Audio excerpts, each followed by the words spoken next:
Hi mga beshi! Welcome back to our YouTube channel, 365 Days Pinoy Food. And today po, gagawa tayo ng trending mango pie. Madaling gawin, masarap, at sure akong pwedeng inegosyo. And for our ingredients, 2 pirasong maliliit na mangga, sliced bread, 2 tablespoons sugar, at 2 tablespoons cornstarch.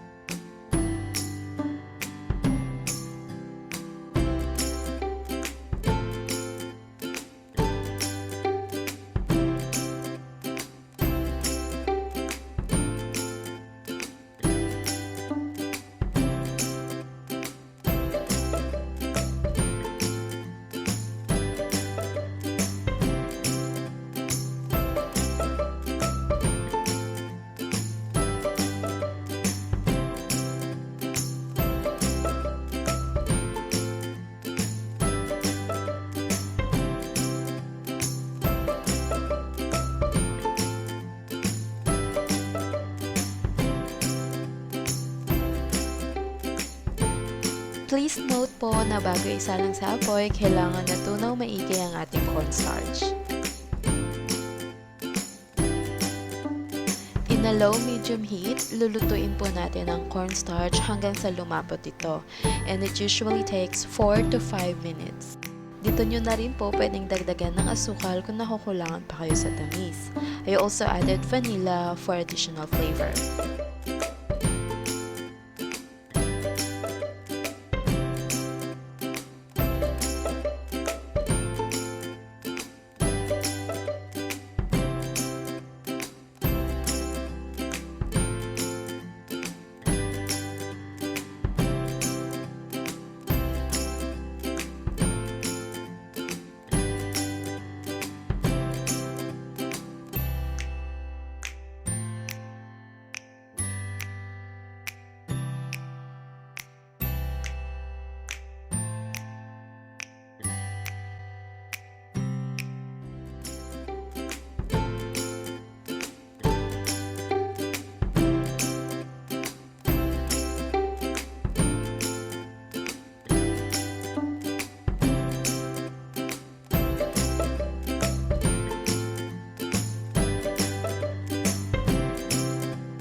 And for coating, kailangan po natin ng 1 piece egg, 1 cup breadcrumbs.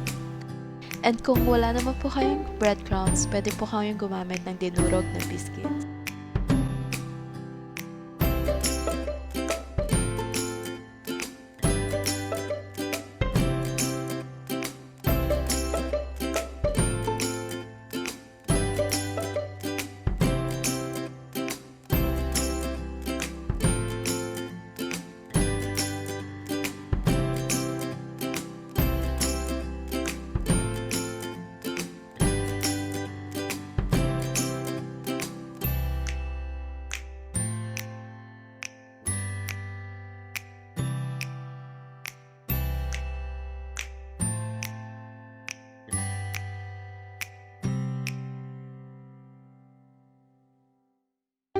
Sa pagpiprito naman po, ang mahalaga lang ay golden brown natin ang coating nito. Since luto na ang loob nito, pwede tayong gumamit ng katamtaman hanggang sa malakas na apoy.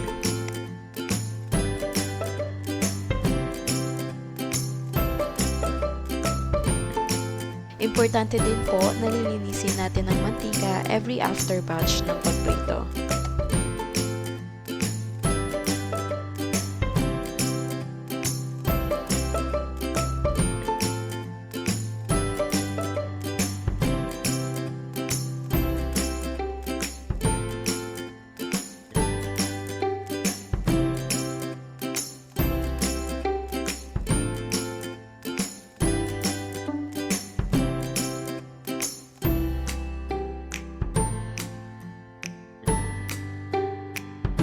At ito na po ang ating finished product. Nanggawa po tayo ng total of 9 pieces.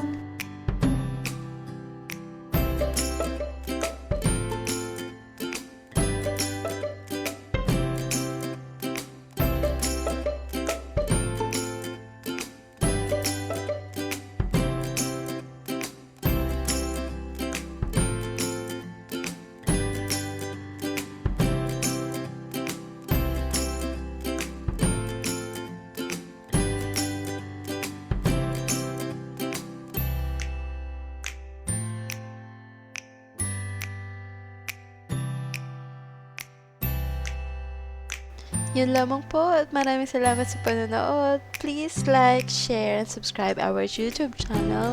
Meron rin po kaming FB page na pwede niyong sundan. And yep, kita-kits for more recipes.